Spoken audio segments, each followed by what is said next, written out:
Assalamu alaikum, girls. The poem that we'd be doing today is On His Blindness by John Milton.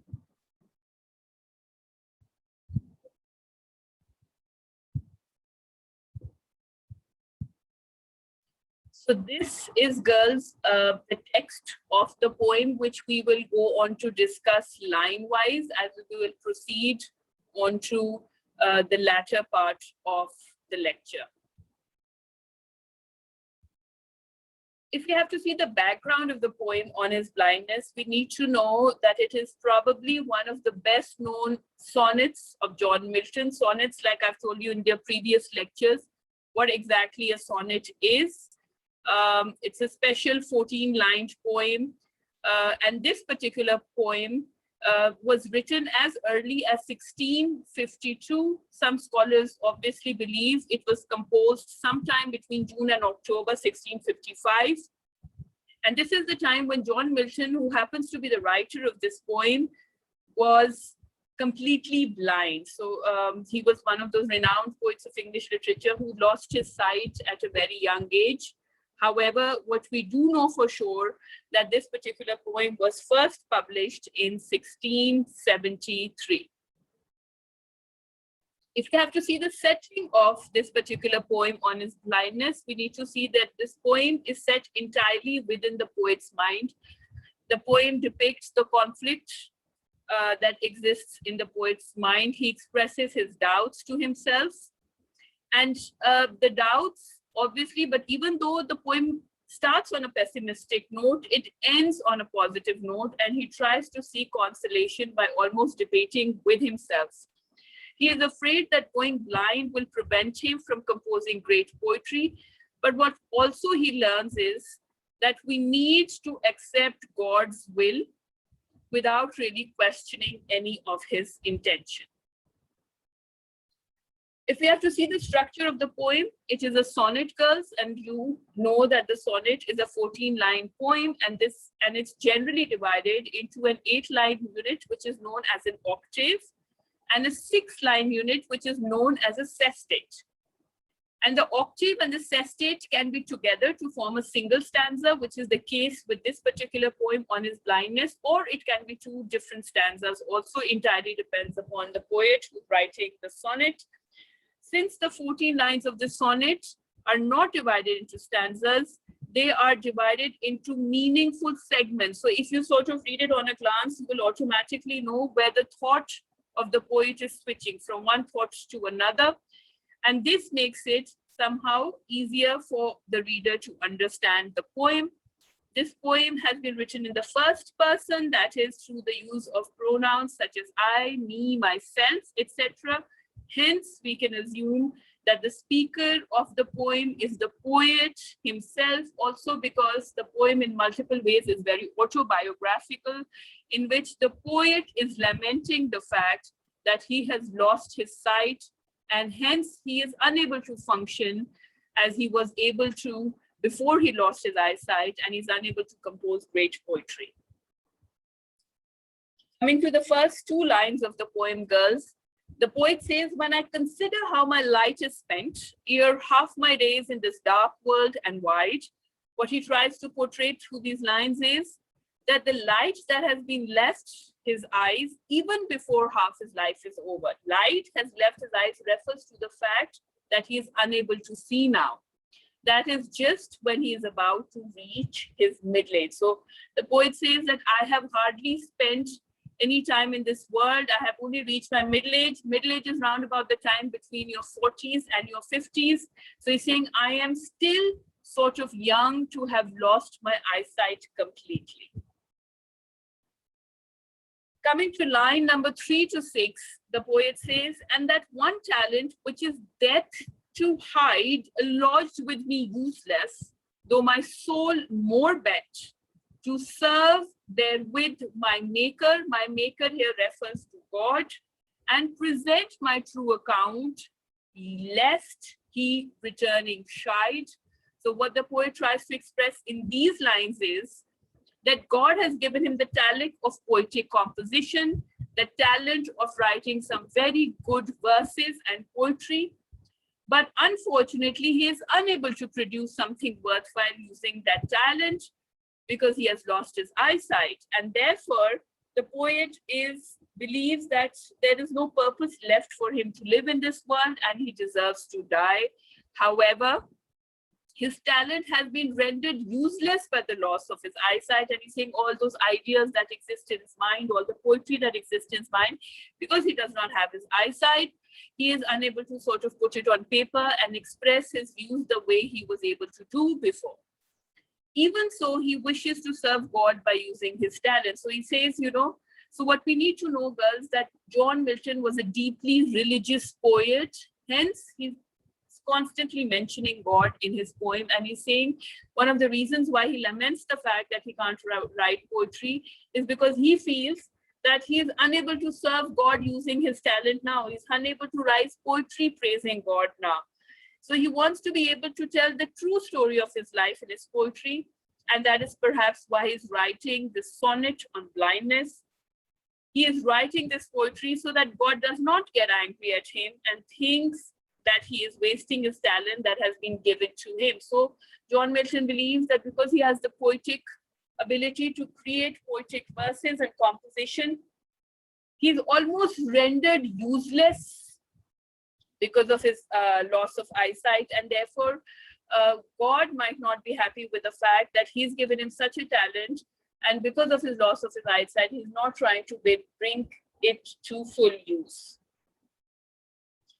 Coming to line number 7 to 11, the poet says, "Doth God exactly labor light denied? I fondly ask, but patience to prevent. That murmur soon replies, God doth not need either man's work or his own gifts. Who best bear his mild yoke, they serve him best." So what a poet is trying to say in these lines is that he's directly trying to ask God a question in the first few lines. He asks God whether he would accept something productive from a blind man as a price for providing him with a talent that has helped him earn his bread and butter thus far. So he's saying that for the longest time he's been creating poetry and writing poetic pieces, but he asks God that now that I am blind, how am I expected to write poetry? How can I actually write poetry for my personal satisfaction or also as a source of earning bread and butter for myself and my family?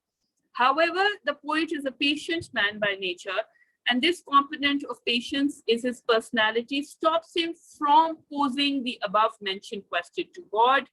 And so, even though he's trying to sort of live with that conflict within, whether he should be able to write poetry or whether he will be penalized for not writing poetry, while he's still in that conflict, patience, जिसे हम सबर भी कहते हैं, that directly sort of addresses the poet and tells him that God does not ask anything from a man, and God does not require any special favors from a man.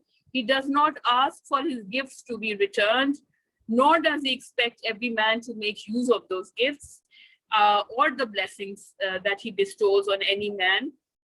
He says, patience says to the poet and consoles him that even those people who want to serve God in the best way are the ones who follow the true dictates of God and toil towards becoming a better human being, and who simply sort of hold on. Mild yoke here refers to the fact that they sort of hold on to the word of God and just simply follow his own dictates. And it is irrespective whether the blessings that God gives to you, whether you put them to full use or not, because God does not require any special favors from any particular human being. His state is kingly, thousand as its bidding speed, and post over land and ocean without rest. They also serve who only stand and wait.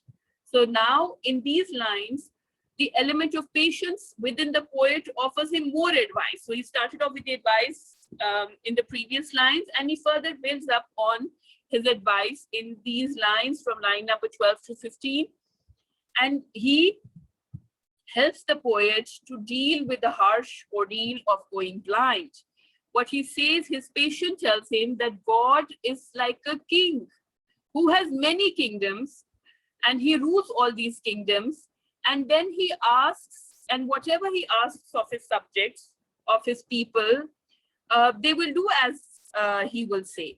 And there are so many men on earth and so many people on earth who will follow God's instruction on just one word of his and fulfill all these duties. And therefore, patient says to him that, but in spite of these are not the only people who serve God. People who are always running about here and there, doing the duties and pleasing God in every possible way, they are not the only ones who serve God. In fact, God has his mercy for all of mankind. There are also others who merely stand and wait for God to decide how their lives will shape up. And anybody who sort of lives his life with patience is also serving God one way or the other. And these people whose only service to God is to accept whatever trial God puts on their path and to deal with such trials with courage and resilience, this is also in a lot of ways something that pleases God, and it is a service to God in that sense, even though God does not depend on any favors done by human beings. These people also serve God to the best of their ability, and therefore God loves everyone equally. If we are to see all the literary devices that have been used in this sonnet, there are two sort of literary devices that are very predominant in this particular sonnet. The first one being an allegory. And what exactly is an allegory? An allegory is a story in which events and characters stand for some other situation and people. And in this particular poem, the poet uses the word I, which almost represents all the human beings, especially those human beings who are undergoing some sort of conflict and therefore spiritually are trying to seek some sort of consolation. So I stands for all of mankind, and therefore the pronoun I is an allegorical device. The second literary device used in this particular poem is personification. And personification is a technique in which abstract concepts and qualities such as love, hatred, and jealousy are represented as a person. And in this sonnet, Milton has personified patience, which speaks to him almost like a friend, like a human being, like a confidant, and therefore rescues him from the dilemma or the conflict that the poet is undergoing. If you look at the conclusion of the sonnet, we see that Milton laments or complains about the fact that he is going blind. He fears that he shall not be able to use his God-given gift of composing poetry. He therefore asks God whether God still expects a blind man to write good poetry. However, when he is undergoing this dilemma, this conflict, it is patience that stops him from voicing this question and assures him that the best way to serve God is to accept the challenges that are put in a man's life and face them with courage, dignity, and fortitude. Thank you so much, girls. I hope you understood this particular sonnet by John Milton.